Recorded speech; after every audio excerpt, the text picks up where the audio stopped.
AI 시대가 계속 되고 있기 때문에 반도체는 더더욱 중요한 시기이니까 반도체 산업에 원픽을 정해서 내 포트폴리오에 넣는 건 맞다. 제약바이오의 성장성은 뭐 무궁무진한 거예요. 정말 제대로 된 생명 연장의 꿈의 알약이 하나만 나온다면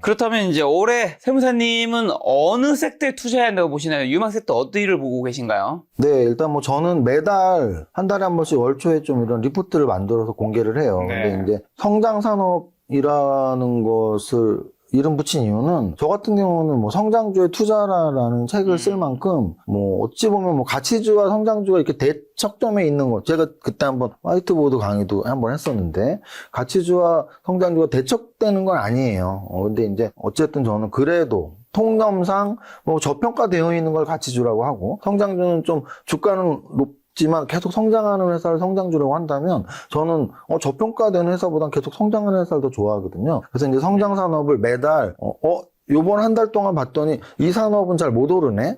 이 산업은 새로 부각되네. 요렇게 8개를 꼽거든요. 8개를 한번 설명을 한번 드려볼게요. 제가 이 성장 산업을 꼽은 게 한 5년이 넘었는데요. 매달 꼽을 때 1번은 언제나 반도체였습니다. 그 이유는 제가 뭐 아까 삼성전자나 SK하이닉스가 뭐 너무 많이 올랐는데 뭐 이런 말씀을 드리지만 그럼에도 불구하고 우리의 모든 시간과 모든 돈을 그 두 종목에 쏟아붓지 말라는 뜻이지 반도체 산업이라는 것 자체는 한국 시장에서 주식을 한다면 그리고 내가 뭐 평균 한 1억을 해서 한 3개에서 5개를 산다면 저는 3종목 내지 5종목에 한 종목은 반도체가 언제나 끼어 있어야 된다고 봐요. 그래서 반도체가 들어가 있어야 되는 이유는 일단 국내적으로는 우리나라 산업 1등이죠.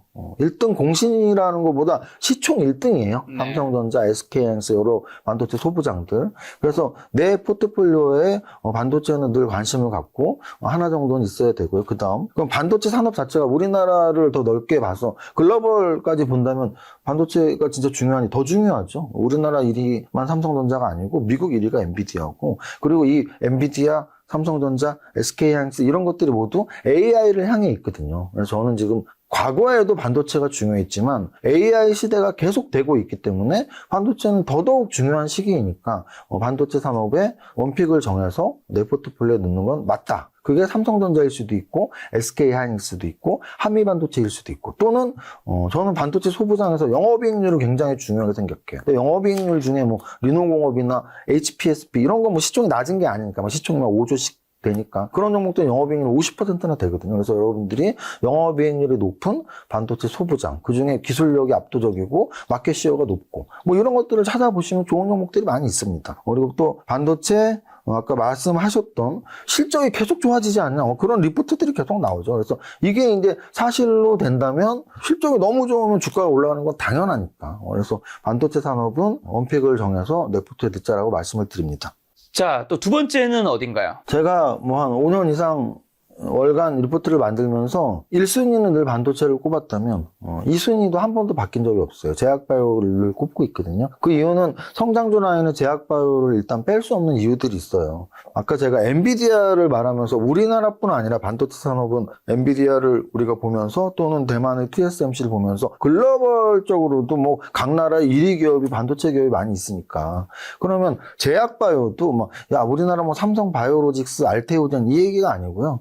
미국의 일라이릴리 그리고 유럽의 스웨덴의 노보노디스크 이 두 개의 기업을 생각한다면 제약바이오의 성장성은 뭐 무궁무진한 거예요. 정말 제대로 된 생명 연장의 꿈의 알약이 하나만 나온다면 저는 세계 시총 1위가 바로 1년 안에 될 것 같은데 생명 연장의 꿈을 현실화시키는 알약 하나를 먹으면 막 1년 동안 더 살고 뭐 아니면 뭐 암을 낫게 하는 만병통치약이 나온다면 그 기업은 무조건 시총 1위죠. 왜? 아니 뭐 비만약 만들었는데도 뭐 그 난리가 나는데 우리가 오래 죽지 않고 오래 사는 약을 만들면 너무나 당연한 거죠. 그래서 제약바이오는 그래서 제가 관심을 갖고요. 그다음 이제 국내적으로는 그럼 제약바이오가 많이 유리하냐? 저는 국내적으로 많이 유리하다고 봐요. 그러니까 국내 산업의 제약바이오가 다른 나라와의 경쟁력이 있냐 해서 반도체가 경쟁력이 있죠. 왜? 우리나라 시총 1위인 삼성전자와 우리나라 시총 2위인 SK하이닉스가 있으니까 반도체 산업이 글로벌에 뭐 비교가 되고 싸움이 될 정도라고 말씀을 드린다면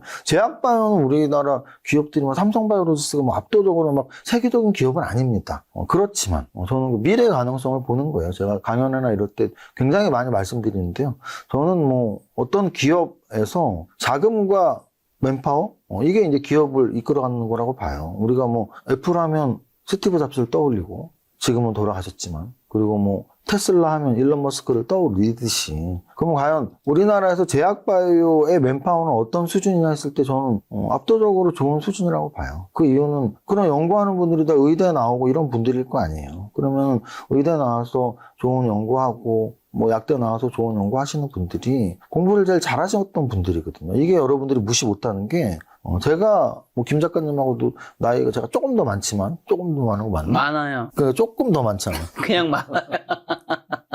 조금 더 많습니다. 띠동갑 정도. 근데 이제 김 작가님이 학교 다닐 때 어땠는지 모르지만 조금 차이가 났어. 저 다닐 때 진짜 그랬어요. 저희 선배, 저희 때 뭐 이렇게 그 당시에 그때만 해도 공대가 좀 핫했죠. 네, 전교 1등, 전교 2등 막 이렇게 하는 사람들이 가는 과를 보면 서울대 전자공학과 그리고 서울대 전기과 그리고 물리학과 뭐 이런 쪽이었어요. 진짜로 1등 하는 친구들이. 그리고 뭐 한 4, 5등 이런 데서 이제 뭐 아버지가 의사거나 하면 의학과가 끼어 있었던 거지 공대가 더 있었거든요. 그 커트라인 높은 순에. 그래서 저는 그 맨파워가 지금의 삼성전자, 지금의 SK하이닉스, 지금의 뭐 그때 조선공학과도 굉장히 커트라인이 높았어요. 지금의 조선산업, 화학공학과도 그때 전국 수석이 아마 화학공학과를 간 적이 있거든요. 화학기업. 그래서 우리나라의 그런 화학기업들, 철강기업들, 조선주들 또는 자동차 기업들 이런 것들이 다 공대 출신들이 만들어낸 기업들이에요. 그 똑똑한 사람들이 가서 이 산업 역군이 된 거죠. 그래서 저는 마찬가지로 최근 뭐 한 10년 이상? 10년 더 된 것 같은데? 한 10년, 15년은 그냥 전교 1등부터 쭉 의대 가신다면서요. 그러면 이제 그분들이 나이 한 30, 40, 50 되는 시기에 우리나라의 제약바이오는 저는 더 꽃을 피울 수 있지 않을까 이런 생각을 해요. 그래서 제약바이오에도 분야가 많이 있잖아요. 신약 개발이 있을 거고 의료기기 파트가 있고 의료 AI 파트가 있고 또는 비만 치료제 파트가 있고 근데 저는 사실 완벽한 신약 개발, 뭐 암정복 신약 개발 쪽보다 그건 우리나라가 좀 딸릴 수 있는데 의료 제약바이오 쪽에서는 저는 피부 미용 쪽을 굉장히 중요하게 봐요. 그 이유는 아까 말씀드린 부분하고 똑같아요. 맨파워 집단인 의대에서도 성형외과, 피부과 지망률이 압도적으로 높거든요. 네. 돈을 많이 버는 분야니까. 그래서 저는 그분들이 이렇게 좋은 제품들을, 써보면서, 이거보다 더 좋은 거 내가 만들 수도 있는데. 보면 피부과에서 자체, 좀 큰 피부과 의원들은 자체, 뭐 그런 화장품도 만들고 하더라고요. 그래서 그런 것들이 계속 발전이 되면 피부 의료 이쪽은 세계적인 수준으로 갈 수도 있을 것 같고요. 실제 우리나라에서 국산화시킨 리프팅 기기를 만드는 클래시스나 아니면은 뭐 이런 스킨 부스터를 만드는 리쥬란의 파마리서치 또는 리트오의 LNC 바이오 이런 것들은 시총이 몇 조예요 지금. 그러니까 3천억에서 출발해서 막 텐비어가 나오는 거예요. 그래서 앞으로도 이런 피부 관리 또 어떤 그런 의료기기 이런 것들이 나온다면 여러분들이 신규 상장되면 3천억이 됐어? 근데 얘도 제품이 잘 팔리면 3조가 될까? 이런 걸 좀 지켜볼 필요는 있습니다. 그래서 제약바이오는 이 두 가지 글로벌 기업으로도 일라이릴리, 노보노디스크가 있고 우리나라 자체에서의 경쟁력은 맨파워가 앞으로 계속 실릴 것이다 힘이. 그래서 그 와중에 좀 더 세부적인 파트를 본다면 저는 피부 의료기기 쪽 보고 있습니다. 자, 세 번째는 전기 수소차요? 네, 일단은 뭉뚱그려서 뭐 자동차 또는 전기차, 수소차 이렇게 좀 뭉뚱그려서 보면 될 것 같고요. 사실은 압도적으로 2023년 여름 정점까지 한 2022년부터 2023년 여름까지 한 1년 정도는 제가 당연히 그때는 한 번에 늘 2차전지, 2차전지를 넣었어요. 에코프로, 포스코 퓨처엠 날아갈 때.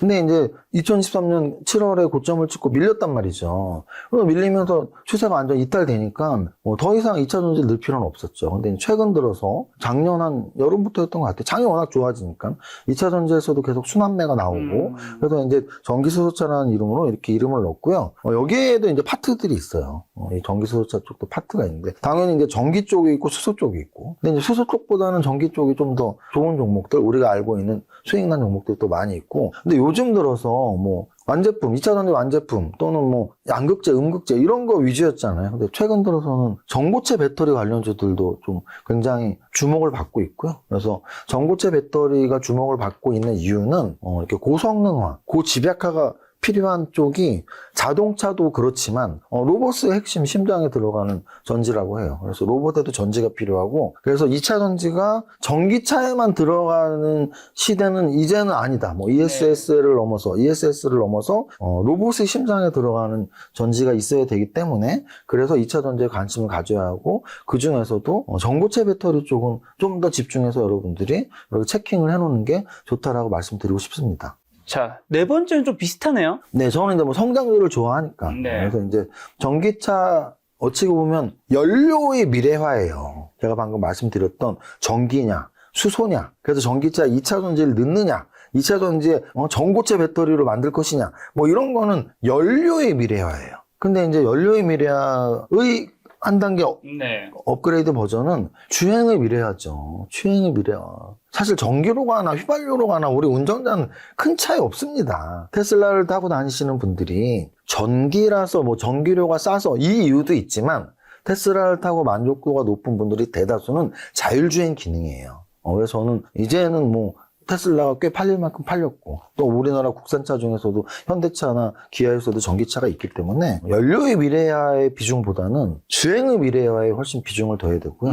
이거는 우리 역시 글로벌로 간다면 우리나라의 자율주행 택시는 아직 한참 늦었습니다. 미국, 중국 벌써 진행이 되고 있고 그래서 아마도 세계적으로 자율주행의 시대는 점점 가까워오고 있고 여러분들이 상상을 해보세요. 내가 운전대를 안 잡아도 돼? 잘 수도 있어? 무조건 차 바꿀 것 같은데 너무나 차 바꿀 것 같지 않아요. 그래서 당연히 바꿀 것이고요. 그러면 모든 산업이 아직 안 팔린 제품이 팔리면은 주가가 10배, 100배 올라가는 거거든요. 98년, 99년에 가장 많이 오른 종목이 그때도 코스닥이 있었는데 거래소에서 SK텔레콤이었고요. 코스닥에서 새로운 기술이었어요. 지금은 새로운 기술은 없어졌지만 거래소에서 SK텔레콤이 가장 많이 올랐던 이유는 모두가 핸드폰이 없었는데 모두가 핸드폰이 있는 시대로 갔기 때문이에요. 그렇죠. 그래서 그때는 뭐 모토로라다 뭐다 핸드폰 종류가 많았으니까 삼성전자가 핸드폰을 많이 팔아서 올랐다기보단 SK텔레콤이 훨씬 많이 오른 이유는 모두가 통신 가입을 해야 되니까. 근데 지금은 SK텔레콤 하면 한국이동통신을 떠올리지 못하겠지만 한국이동통신이 SK텔레콤이 된 거거든요. 그러니까 거의 우리나라에 압도적으로 많이 가입을 시킬 때예요. 아시죠? 요즘에 세 가지가 있잖아요. 3사가. SK텔레콤이 한국이동통신이었고 KT는 한국통신이에요. 원래 KT는 이동통신을 하지 않는 기업이었습니다. 근데 이제 요즘은 유선전화 아무도 안 하고 KT도 이제 이렇게 이동통신으로 넘어온 것일 뿐이고 원래 이동통신은 SK텔레콤만 했던 거예요. 한국이동통신. 그러니까 주가가 막 30배, 50배씩 올랐죠. 그리고 이제 코스닥에서는 새로운 기술이라는 종목이 가장 많이 올랐는데 왜 올랐냐면 그때만 해도 해외 전화라면 유학 간 아들한테 엄마가 전화해서 정윤이니 끊어! 이러면서 전화를 했단 말이에요. 목소리만 확인하고 끊을 시대. 찰칵이 넘어가면, 그 당시 막 한 달 월급이 몇 분의 1이 막 올라가는. 그래서 해외 전화가 너무 비싸도 해외 전화를 못 하던 시기예요. 그런데 새로운 기술에서 다이얼패드라는 걸 만들면서 이제 해외 전화 무료로 해드릴게요. 그럼 전 국민이 그걸 쓸 거 아니에요. 그러니까 주가가 막 100배, 200배가 올라가는 거죠. 자, 그랬을 때 제가 자율주행하고 로봇, 피지컬 AR을 주목하는 이유는 아직 우리가 아무도 안 쓰기 때문이에요. 여러분들 자율주행 테슬라는 갖고 있지만 뭐 완전 자율주행이 아니잖아요. 그리고 안 갖고 있는 분들이 더 많고 그냥 운전하는 분들이 더 많고 여러분들 집에 로봇 없잖아요. 그래서 저는 그래서 피지컬 AI의 핵심인 자율주행 로봇에 관심을 갖고 있고 또 하나는 계속 제가 반도체는 우리나라 삼성전자가 있잖아요. 뭐 제약바이오는 우리나라 의대의 맨파워가 있잖아요. 이런 이유를 대듯이 자율주행 우리나라에 굉장히 적합한 성장산업이 될 수가 있죠. 완성차를 만드는 현대차와 기아차 그리고 자율주행의 전장산업을 할 수 있는 삼성전자, LG전자 그렇기 때문에 저는 자율주행 우리나라에서 앞으로 굉장히 성장 가능성 있는 산업이라고 보고 있습니다. 자, 자율주행에서는 그렇다면 어떤 종목을 좀 좋게 보시는 거예요? 실제 지금 기업명은 모자이크로 처리 나가는 거 좀 양해 부탁드리고요. 자세한 내용과 뭐 종목을 좀 알고 싶으신 분들은 고정 댓글에 이종윤 세무사님 멤버십을 확인하시면 볼 수 있습니다. 네, 아까 제가 네. 작년에 연간 상승률을 이렇게 보여드렸잖아요. 작년에 상승률 3위에 로보티지가 있었어요. 근데 저는 그 로보티지를 사실 저는 성장 산업에 워낙 관심이 있으니까 로봇에 별로 관심 사람들이 없을 때 레인보우 로보틱스를 사실 저는 제일 먼저 좀 이렇게 주목을 했었고요. 근데 그 주목했던 이유가 뭐냐면 삼성전자가 7%를 갖고 있었거든요. 레인보우 로보틱스에. 그래서 레인보우 로보틱스가 막 10배 오르는 거야. 그럼 그 다음에 관심 가져야 될 건 그러면 또 어떤 회사가 7% 갖고 있지? LG전자가 로보티즈 7% 갖고 있네? 그럼 로보티즈에 관심을 가져야 되네? 이런 관심을 가졌었거든요. 근데 너무나 재밌게도 자율주행하면 아까 제가 말씀드렸잖아요. 우리나라는 너무나 자율주행 산업이 발전할 수 있다. 왜? 완성차를 만드는 현대차, 기아차가 있기 때문에. 그런데 현대차에서 지분을 갖고 있는 이 회사가 저는 좀 좋게 보이는 거죠.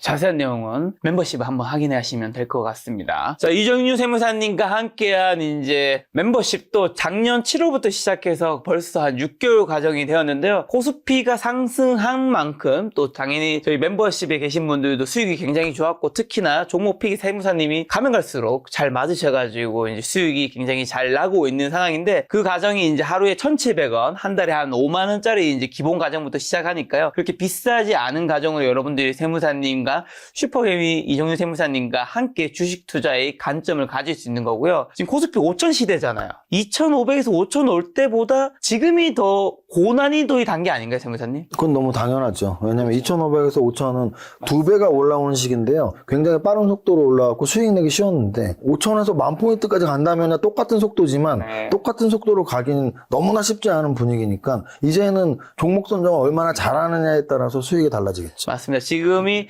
작년보다 훨씬 더 지수는 좋아졌지만 그만큼 고난이도가 되었기 때문에 훌륭한 파트너가 필요한 시점이라서 이종윤 세무사님과 함께 멤버십을 또 준비했고요. 이 과정 슈퍼그램 이세무사님 시선을 내 것으로 만들 수 있고, 그 다음에 하루에 10분 시장의 흐름을 장악하는 리포트 나가는 부분도 있지만 가장 큰 장점은 바로 16개 유망 종목 추천인데, 이거 어떤 건가요?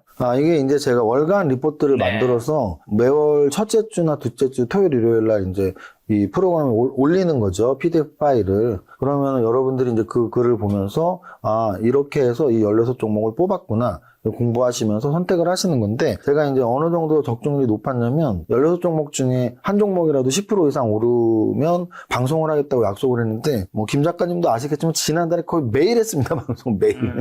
그만큼 이제 종목이 많이 적중해서 스팟 방송을 많이 하셨는데, 실제로 거기서 언급된 KNR 시스템 같은 경우 60%, 뭐 페스카로 45%, 리브스메드 37%, 뭐 비츠로 넥스트 55%, SOS를 30% 이렇게 급등한 종목들이 굉장히 많이 있었고요. 이렇게 수익률이 좋았던 가정을 한 달에 한 5만원 가정으로 여러분이 들을 수 있으니까 고정 댓글 확인하시면 여러분들이 이세무사님과 내일부터 당장 함께 하실 수 있습니다. 그리고 여기서 조금 더 한 달에 이제 16개 종목이 아니라 매일 나는 한 개의 종목을 세무사님과 함께 하고 싶다라는 분들이 요청이 많아서 프리미엄 클래스를 또 준비했습니다. 프리미엄 클래스 같은 경우도 매일 저녁, 내일 장을 준비할 수 있는 가이드 같은 경우 나가고요. 그 다음에 포트폴리오의 편입 편출 기준과 절차 같은 거 알려주는 것도 있지만 가장 큰 특징은 뭔가요?